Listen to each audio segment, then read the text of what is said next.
Mesdames, Messieurs, bonjour, bienvenue dans la revue de presse de ce 6 février 2024. Ce qui fait l'actualité dans les parutions ce jour, c'est toujours le problème de la révision de la Constitution. Dynamisme Info écrit que la détermination populaire laisse lire l'échec de la proposition de Hassan Seibou.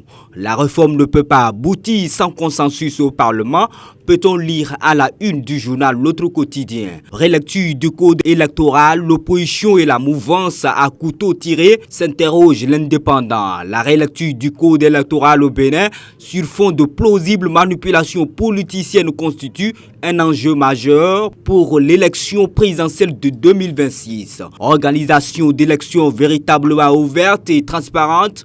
La demande de Yahi a talon pour faire établir les rapports de force, peut-on lire en manchette du quotidien Dynamisme Info. En déplacement ce dimanche 4 février 2024 dans la commune de Haifanyi, dans le département du Plateau, dans le cadre de la tournée 3R, remobilisation, remerciement et réconciliation, le président du parti Les Démocrates, Boni Yahi, a déploré le pouvoir de la rupture depuis son avènement. N'organise pas d'élections véritablement transparentes face aux militants venus massivement pour l'écouter. Il a invité le président Patrice Talon à permettre le retour de véritables compétitions sur la scène politique. Je le dis très souvent à mon jeune frère, le président Patrice Talon, les compétitions électorales nous manquent, les fêtes électorales nous manquent.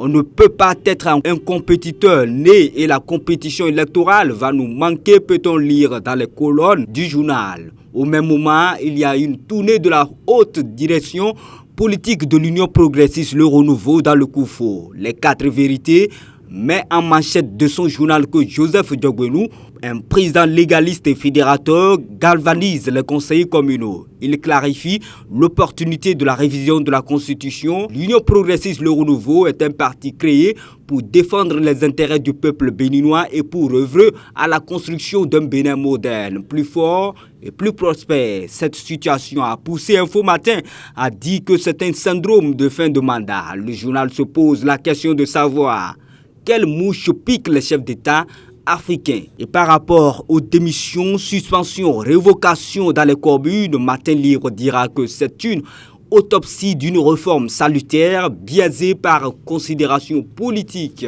Dans le Koufo, Ulrich Sokebe est officiellement installé maire de la commune de Tchakotomé, nous informe les 4 vérités. C'est une brèche ouverte pour contenter les partis, déclare Patrick Henou à propos de la création du collège des ministres conseillers.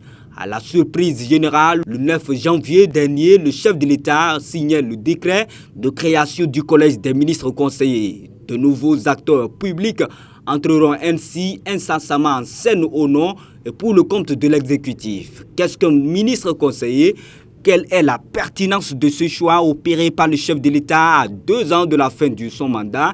Que peut-on attendre des personnes qui seront désignées pour faire partie de ce collège? Patrick Henou a bien voulu répondre à ces interrogations. Sociologue politiste, maître de conférences des universités, enseignant-chercheur à l'université d'Abomey-Calavi, docteur en sociologie et en sciences politiques, expert en gouvernance démocratique, il donne ici sa lecture de cette nouveauté institutionnelle à l'actif du régime de la rupture. D'abord, il convient de noter que dans un régime présidentiel, le président de la République cumule plusieurs fonctions. Il est à la fois chef de l'État et chef du gouvernement. Au titre de cette dernière fonction, il met en place un gouvernement composé de ministres dont il définit le nombre, nommés sur la base de leur appartenance aux partis politiques qui soutiennent l'action du pouvoir exécutif ainsi que sur la base de la confiance placée en eux par le chef du gouvernement.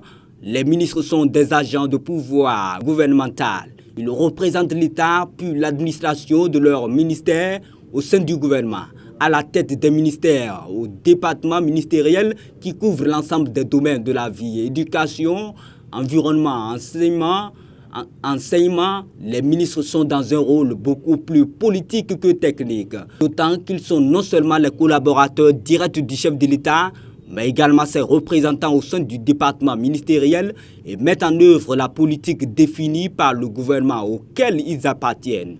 Pour la coordination et l'efficacité de leur action, Il participe régulièrement au Conseil des ministres. Santé, après le coup de gueule de Dabaro, la pharmacie de Kouandé est autorisée à ouvrir. Le ministre Hunkpati à l'écoute des populations. La commune de Kouandé dans le département de l'Atakora dispose désormais d'une officine de pharmacie afin de mettre un terme aux peines des populations.